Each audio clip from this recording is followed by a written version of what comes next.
ఎంతోమంది యోధులు, ఎంతోమంది తెలంగాణ బిడ్డలు వారి పోరాటంతో, వారి ధీరత్వంతో తెలంగాణకు స్వేచ్ఛా వాయువులు పీల్చుకునే అవకాశం పొందిన ఈ సెప్టెంబర్ 17 మనందరికీ ఘనంగా జరుపుకోవడం మొదటి నుంచి కూడా బీఆర్ఎస్ పార్టీలో పెద్దలు కేసీఆర్ గారి ఆదేశం మేరకు ఒక సాంప్రదాయంగా ఉంది.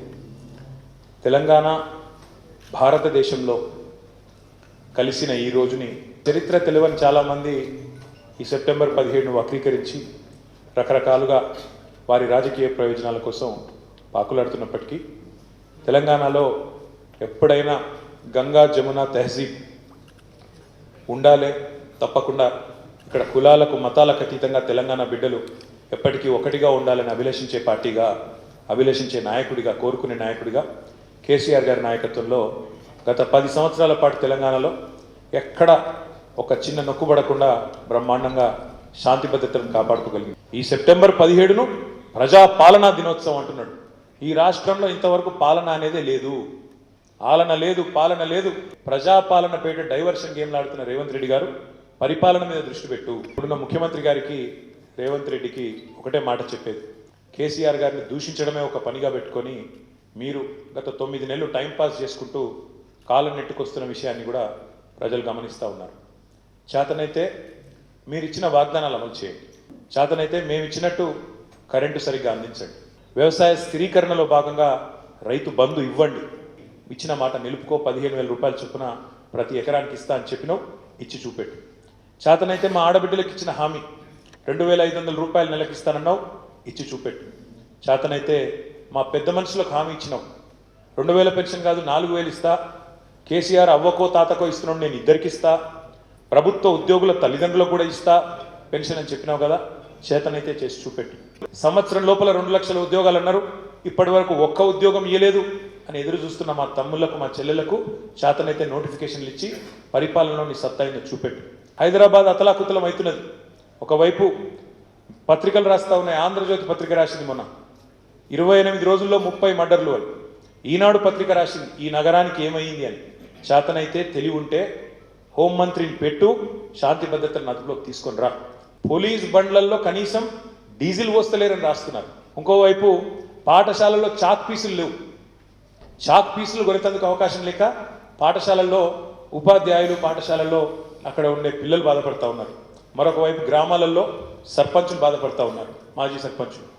మాకు రావాల్సిన బిల్లులు సంవత్సర కాలంగా పెండింగ్లో ఉన్నాయి, వెంటనే ఇవ్వండి కొత్త సర్పంచులు వచ్చే లోపల అని వాళ్ళు బాధపడతా ఉన్నారు.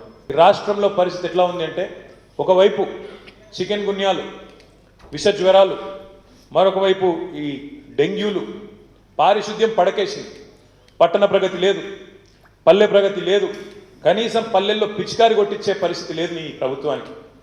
రాష్ట్రంలో ఒకవైపు హెల్త్ ఎమర్జెన్సీ పెట్టే పరిస్థితి ఉన్నది.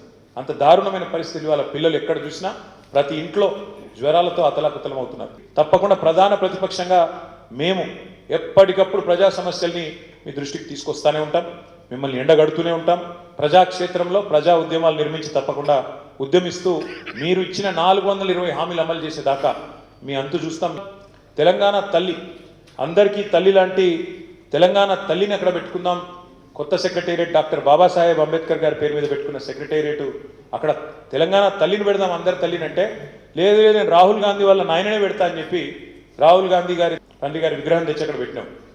పెట్టడమే కాకుండా ఢిల్లీ మెప్పు కోసం ఇన్ని రోజులు బూతులు తిట్టిండు కదా, సోనియా గాంధీ గారిని బలిదేవత అని, రాహుల్ గాంధీ గారిని ముద్దపప్పు అని, నానా బూతులు ఏవైతే గతంలో తిట్టినావో వాటిని కవర్ చేసుకోవడానికి ఈరోజు చాలా కష్టపడి వాళ్ళ ప్రాపకం కోసం నేను చెప్తున్నాడు. ఏం చెప్తున్నాడు? రాజీవ్ గాంధీ గారు కంప్యూటర్ కనిపెట్టిండట. ఇక నీకు ఎంత తెలివి ఉందో దీన్ని బట్టే చెప్పొచ్చు. అయ్యా రేవంత్ రెడ్డి గారు, నీకు తెలియదు, దరిద్రం ఏంటంటే నీకు తెలియదన్న విషయం కూడా తెలియదు. నీకు ఎవడు చెప్తే నవ్వు. తెలంగాణను అవమానిస్తూ, తెలంగాణ ఆత్మను అగౌరవపరుస్తూ, ఎక్కడైతే తెలంగాణ తల్లి కొలువు తీరాలో అక్కడ నువ్వు రాహుల్ గాంధీ గారి తండ్రిని పెట్టినావు. మేము మళ్ళీ ప్రభుత్వంలోకి వచ్చిన మరుక్షణమే సకల మర్యాదలతో ఆ విగ్రహాన్ని అక్కడి నుంచి తిరిగి నీ గాంధీ భవన్కు పంపిస్తాం. అంతగానం ప్రేమ ఉంటే జూబ్లీ హిల్స్లో ఇంట్లో పెట్టుకో, అక్కడ మాత్రం ఖచ్చితంగా తెలంగాణ తల్లే ఉంటుంది, ఇది జరిగి తీరుతుంది. ఈరోజు మా విద్యార్థి నాయకులు కూడా ఎక్కడికక్కడ అరెస్ట్ చేసినారు. ఏమన్నాం మేము? రేవంత్ రెడ్డి చేసిన తప్పుకి, రేవంత్ రెడ్డి చేసిన ద్రోహానికి ఎక్కడికక్కడ తెలంగాణ తల్లి విగ్రహానికి లేదా తెలంగాణ తల్లి పటానికి పాలాభిషేకం చేయమని చెప్పినాం. ఆ కార్యక్రమానికి పోతుంటే రాష్ట్ర వ్యాప్తంగా మొత్తం అన్ని నియోజకవర్గాల్లో మా విద్యార్థి నాయకులను అరెస్ట్ చేస్తూ ఉన్నారు. పోలీసులు వెంటనే ఈ అత్యుత్సాహాన్ని మానుకొని వెంటనే వారందరినీ కూడా విడుదల చేయాలని